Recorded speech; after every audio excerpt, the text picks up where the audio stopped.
Et l'OL, comme on l'a promis, on s'est fait un petit mercato idéal pour le club, parce que vous le savez, la décision de la DNCG a été connue, a été rendue publique. L'OL devrait pouvoir dépenser environ 50 millions d'euros sur ce mercato. De 65, je crois. 65, voilà, peut-être un peu plus. Pipion, t'as préparé justement un petit mercato idéal pour l'OL. Ouais. C'est ça? J'en ai un aussi, mais j'ai pas les images. Et Enfin, Leon j'ai trois Bailey, noms à quand donner. même. T'as 3 mois à donner. Ok. Parce que On celle-là, va il faire est avec excellent. Scipion. Il a raison, Simbad. J'ai vu Ouais, un trade d'un Lyonnais qui citait parmi les recrues Genre potentielles idéal, Bailey. Léon Bailey en prêt. Léon Bailey? Ouais.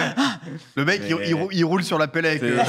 Et il va venir jouer avec Saël Koulbedi, quoi. Le mec, il s'est amusé avec Manchester City, Arsenal, et il va venir à Lyon. Comme ça, on refait un peu les côtés et tout, les AO, tout ça, c'est pas mal, je pense. Aoukou, je suis pas convaincu. Une Faguerre Peut-être Rodri dessus. pour le Alors, chercher. quel serait ton mercato idéal pour l'OL? J'ai essayé d'être réaliste en prenant en compte la situation du club. Moi, je pense qu'il faut aller chercher des joueurs aptes qui peuvent apporter un vrai plus directement, en sachant que je pense que pour moi, la vraie révolution, ce sera l'été prochain. Je commence par le gardien, parce que pour moi, Anto Lopez, c'est pas suffisant. Okay. Il a sauvé un penalty quand même qui provoque de manière assez... Tu penses, Pipion, il y a un monde où là, ils sont sur un gardien De toute d'Estivert. façon, ils sont sur un gardien quoi qu'il arrive parce que c'est le gardien de Botafogo, c'est le fameux Luca Perry dont on parle. Je pense que les négociations entre le président Lyon, John Textor, et le directeur sportif de Botafogo, John Textor, ne vont pas être trop difficiles. Je pense que ça peut aboutir pour qu'ils puissent trouver un terrain d'entente. Et la saison de Lopez est très insuffisante à 33 Très irrégulière, ans. ouais. Il doit faire beaucoup mieux. Je dis pas qu'il doit, évidemment, le contextionner est très dur, mais lui, parmi tous les cadres, c'est celui qui déçoit, je pense, le plus, tu vois, avec un Tolisso, et voir un Cherki qui se considère comme un cadre. Donc voilà, moi je pense qu'il est temps d'instaurer une concurrence. Et en plus, tu vois que quand t'as pas aussi de doublure qui peut être challengée, on a vu quand Lopez n'était pas là, Rio c'était catastrophique. Donc il est grand temps de ramener un gardien. En plus, c'est un des meilleurs au Brésil, donc on fonce. Okay. Du coup, tu en as parlé tout à l'heure, parmi le grand ménage à Beşiktaş, il y a un joueur, je pense, qui peut être utile, c'est Valentin Rosier. Rosier, j'en étais sûr. Parce que latéral gauche et latéral droit, je trouve que l'OL est quand même assez faible. Alors tu vois, ils sont faibles à beaucoup de postes, mais lui, il peut jouer aux deux.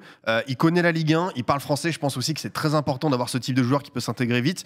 Tu vois, Tagliafico et la tête ailleurs. Enrique, on a vu que c'était pas suffisant. Koumbedi, c'est encore jeune. Après, t'as plein de joueurs qui sont marqués aussi par le contexte. Du coup, ça dépanne pas mal. Lui, je pense qu'il peut assez vite s'intégrer. Évidemment, ce sera pas Dani Alves, faut pas s'attendre à un Cador. Pourquoi il s'est fait virer, lui? Je sais pas du tout. Là, c'est pour le coup. Là, c'est pareil, il fait partie de ce groupe-là. On n'a pas trop. C'est pas inquiétant de savoir. Parce que après, je pense qu'ils ont voulu tirer dans le tas. Ils sont pas contents. Les salaires, tu sais, parce que ça prend toujours un petit salaire important.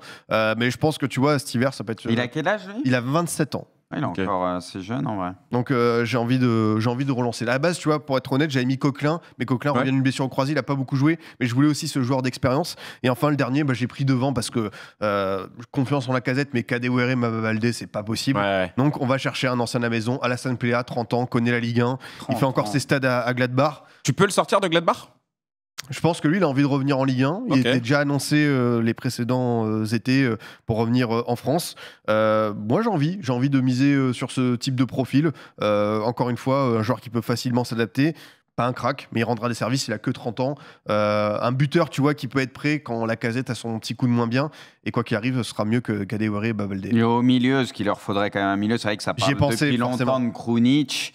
Krunic, il joue plus là quasiment à Milan. Bon, ça en parle beaucoup en Turquie apparemment. Il y a toujours les discussions, ça parlait de Lyon et beaucoup aussi en Turquie.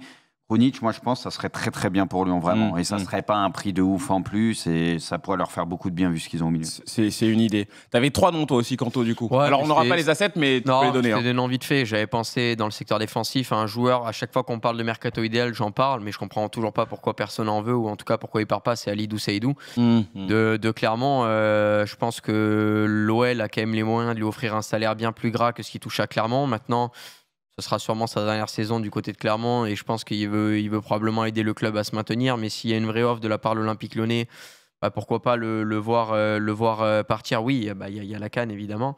Mais je ne pense pas que Clermont le fera partir, mais à voir en tout cas pour ce cas-là. Au milieu de terrain, moi, il y a un profil que j'aime beaucoup, c'est celui de Mohamed Kano du côté d'Al Hilal. On l'avait vu à la Coupe du Monde avec l'Arabie Saoudite. Les quelques fois où je regarde la Saudi Pro League, je le trouve toujours bon lorsqu'il joue parce qu'il n'est pas titulaire indiscutable. Il faut quand même rappeler qu'il y a du monde quand même dans ce milieu de terrain à Al Hilal et qu'il ne joue pas tous les matchs. Donc je pense que pour lui, une expérience en Europe à 29 ans, ça pourrait l'intéresser, d'autant plus que il y a quand même un certain pouvoir attractif, même si l'OL aujourd'hui n'est plus l'OL d'antan. Ça peut quand même matcher avec Cano, qui est un joueur qui peut avoir de l'impact autant dans la récupération, dans la construction du jeu pour casser les lignes, et qui lui, pour le coup, n'est pas ce que Zach appelle un joueur yaourt nature, hein, comme il y en a beaucoup à l'Olympique Lyonnais qui ne proposent rien.